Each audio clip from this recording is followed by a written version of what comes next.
Welcome to part 1 of the only guide you'll need for the AQA English Language Paper 2.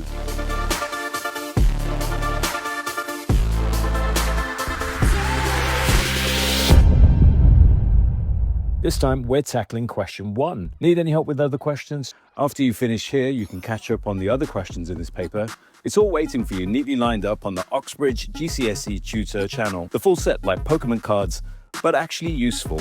We'll help you stay on top of every English paper, every question, and all the sneaky tricks that examiners love to throw in when you're 3 pages from the end and dangerously low on brain juice. First up, the quick answer. Ideal if you've got 5 minutes and an attention span that resets every time someone opens a packet of crisps. Then we move on to the deep dive guide, a full detailed breakdown for anyone who wants to stop guessing and actually start understanding how to get top marks. Short first, deep later. Got it? Good. Let's get cracking. The quick guide. Question 1 is a quick question where you have to select a maximum of 4 statements that are true. Read again the first part of source A from lines 1 to 7. Choose 4 statements below which are true by shading ovals inside the boxes. Now this is a 4-mark question, so it should only take you around 6 minutes to complete, at around 1.5 minutes per mark. That means 1 minute reading the lines you have been asked to read and 5 minutes checking the statements for truth and selecting the correct ones. Here are the lines we have to read. This is part of a longer extract. Be careful. You must make sure that you read the lines they specify in the question. This time it's 1 to 7, but it can be anything, so pay attention to the question you get in your exam. Pause it. Very important that you pause the video and read this page. Okay, if you didn't read the extract, you might find yourself floundering. So for those of you that didn't, skip back, read it properly, then come back here. Ready? Good? Let's get into it. In the exam, we need to follow these steps. Read the section slowly, line by line. Don't jump around or read the text out of sequence. Sounds crazy, right? But lots of you do this and confuse yourselves. Remember, English is about reading and how well you understand what you read. Make sure you understand the who, the what, the where, the when, and the why. Who the narrator or the main character is, where they are and what's happening. Get a feel for the emotional tone. Is it positive or negative? Why is it positive or negative?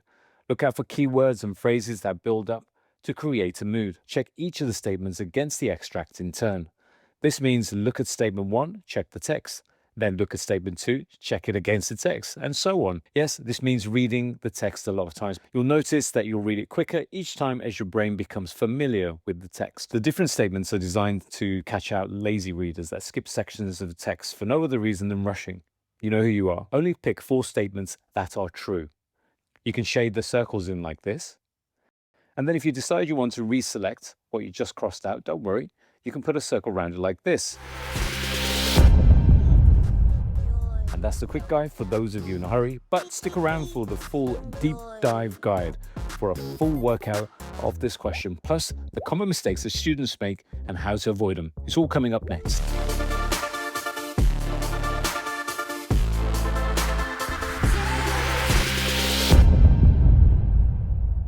Welcome to the full deep dive guide. All right, so I threw a lot at you there. Let's slow everything down. Let's look at the various parts in detail. If you already know what we're covering, feel free to skip ahead at any time. There are 2 ways to do this. Okay, number 1, did you know you can skip backwards and forwards 5 seconds at a time by tapping left and right on the keyboard arrows or by double tapping either side of the screen on a phone? Easy. You can also skip totally to the next or a particular section by using the timestamps listed in the video description below. Click on them to jump to or revisit any sections that you need. Still going too fast or too slow for you? Did you know you can also adjust the video speed in the settings like this? If there's anything else that you want to explain better, drop it in the comments. It'll help me decide what to make next.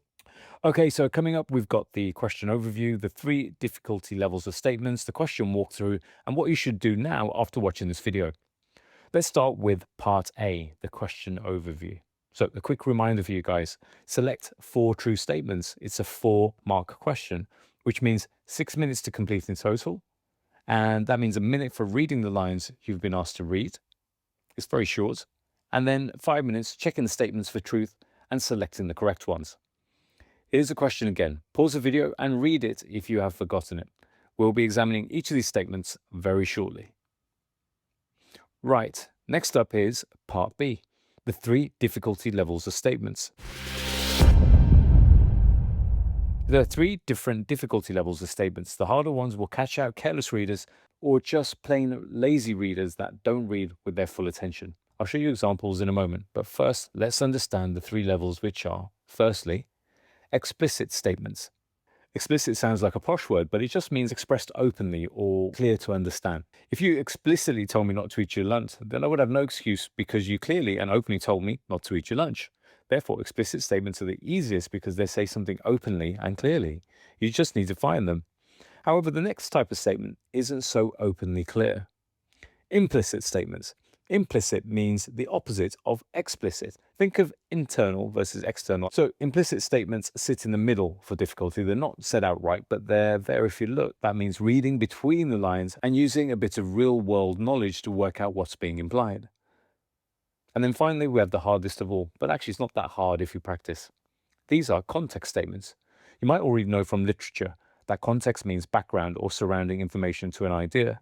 Therefore, context statements are the hardest because you have to read around the quote and remember things from different places in the text to build up an idea of what's happening.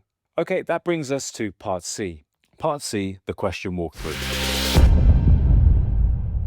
Here are the lines we have to read. This is part of a longer extract. Be careful. You must make sure that you read the lines they specify in the question. This time it's 1 to 7, but it can be anything, so pay attention to the question you get in your exam. Pause the video and read it if you have forgotten it. Remember, I said that some of the statements are going to be harder to work out than others. Let's take a look at the different levels of difficulty by looking at each statement in turn to see how. Okay, statement A, the writer is at the start of his train journey. We don't have to infer because the answer is an explicit statement and is clearly stated because the writer explicitly tells us now the journey was almost over. Therefore, this statement is false. We don't need to select it because we're looking for 4 true statements, remember? Statement B, the writer is looking forward to leaving the train. Okay, this one's slightly trickier because it is asking you to make an inference. To infer means to look for clues about something that are not openly or clearly stated. Here's the extract again. The answer is actually here. It was true I did not know what I was going to do, that I had nothing very specific to look forward to, but I knew what I was going to stop doing, and that, for the moment, was enough. You might be able to work it out from here by reasoning that preferring to do something unknown instead of something that you're actually doing suggests that what you're actually doing right now in the moment is boring or tedious. However, some of you may not work this out when under pressure in an exam, so it's best to understand the context, which means to know what's going on in the whole text. To do this, read and understand the whole paragraph. Then remember the different bits of information inside the text, put them together to work out what's happening. The following highlighted sections tell us what he has been doing and experiencing, and that he did not like doing them. The end of term feeling implies that he is happy, as if school holidays are about to begin, and that being on the train was hard work.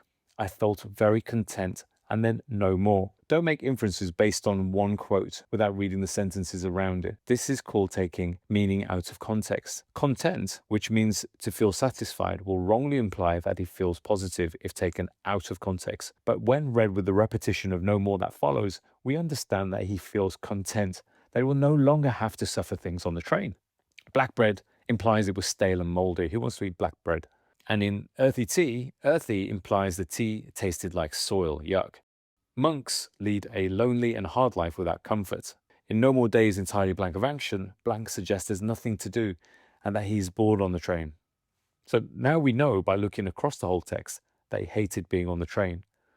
We can therefore infer that I knew what I was going to stop doing means he was going to stop doing things that made him unhappy. Therefore, it is true that the writer is looking forward to leaving the train, and so it can be selected as one of our true statements. Remember, you can make this easy by paying attention to what is happening in a text as you read. Build up a picture about what's happening and what the mood is as you're going along. If you find the thoughts of this hard, well, you're going to have to practice reading patiently. Statement C, the writer will be on the train for 3 more days. Well, this one is easy because it's explicit. Let's see. It says after tomorrow, which implies it will be on the train for 1 more day, not 3 more days. Therefore, this statement is false. See, some of them are very easy. Statement D, the train has a carriage where meals are served. Now, this is an implicit statement. The middle difficulty where we have to infer. Now, these are ideas that are implied or suggested. We need to use our experience of the world to infer what the ideas suggest or imply. Luckily, it's quite easy to work out that a dining car suggests that the train has a carriage where meals are served. Therefore, this statement is true, and we can select it as one of our 4 true statements, like this. Statement E. The writer thinks the bread has been delicious. We've already seen that black bread implies it was stale and moldy, whereas rancid also suggests it was smelling or tasted unpleasant. Therefore, this statement is false, and we don't select it. Right, a quick side note, how to get better at inferring. If you're watching this video way ahead of your exams, then start building your vocabulary now. This means building a habit of looking up all words that you are not 100% sure of. Be careful, this is way more words than you realize because it's likely most of your knowledge of words is based on guesses you've made as a kid. So look up any words that you're not 100% sure of. That means if you're 99% sure of a word, there's a little bit of doubt. So go and look it up so you don't have to look it up in the future, and start to upgrade your knowledge of words and be totally clear about what words mean. If, on the other hand, your exam's coming up really soon and you don't have time to suddenly build your vocab, then try your best to work out what the words mean by noticing the emotional tone or mood of the extract and ideas around the word that you're unsure about.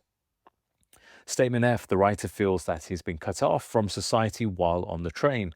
We've seen that Monk's existence implies he has been cut off from society because monks lead a lonely life. Again, this is an implicit statement, the middle difficulty level. Here you need to have a good general knowledge about society, and in particular, here you need to know what a monk is. Okay, again, if you're watching this video way ahead of your exams, then start paying attention to things in society. This means reading books, magazines, and websites, yes, and watching videos and TV programs that cover things outside of the usual things you like to watch on social media. Try to develop into an adult that has a wide range of interests. This is what employers look for in the future. Okay, and then back to the statement, which is true because he lives a monk's life, which suggests he feels cut off from society. Statement G. The writer has had many activities to keep him busy on the train. Again, we've already seen that blank, which means empty or containing nothing, in days entirely blank of action, suggests there's nothing to do and that he's bored on the train, which suggests this statement is false. Here, you're expected to be not put off by the unusual phrase blank of action, and then to work out what it means by first recognizing that blank means empty or containing nothing. Empty action, containing nothing, suggests there's nothing to do. Therefore, this statement is false and we don't select it. Statement H. The writer does not have any plans for when he leaves the train. This is an explicit statement, the easiest kind because it clearly states, it was true that I did not know what I was going to do, that I had nothing very specific to look forward. Therefore, statement H is true, and it's number 4 of our 4 true statements, and we select it like this. And that's the guide to the AQA English Language Paper 2 Question 1. But what should you do now?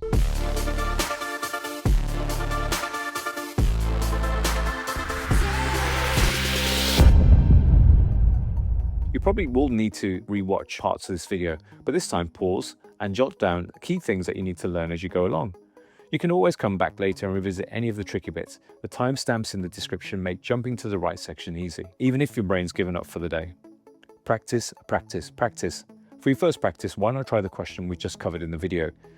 It's a solid first attempt, and obviously you don't peek at the answers while you do it. Just see what you remember from the guide, then spot what you missed or find new ideas using my help. I've included links to the exam paper in the description below. Keep these steps beside you when you practice past paper questions until they become part of the way to do things. Time yourself. Once you've nailed this first easy practice, start working through the other past papers against the clock. Time pressure changes everything. Remember, this is a 4 marker, so that's 6 minutes total. This means 1 minute reading the lines you've been asked to read, 5 minutes checking the statements for truth and selecting the correct ones. Number 5, the big one, don't be a lazy reader. Read properly and in order. High-level English doesn't just appear in your brain overnight. If it did, they'd be handing out grade 9s like free prime at the school disco. Still stuck? Want your revision organized for you? Take my short course. Everything you need to nail the paper and get the grade you actually want. Now, these videos take over 50 hours to research, write, and make. So if you do take the course, a big thank you. You're supporting the channel. So head over to Oxbridge GCSE Tutor to check out all the extra help waiting for you there. Hit subscribe, tap the bell for quick access to everything that'll help you smash your GCSEs. Got a topic you want covered? Drop it in the comments. Now, here's some videos you should definitely watch next.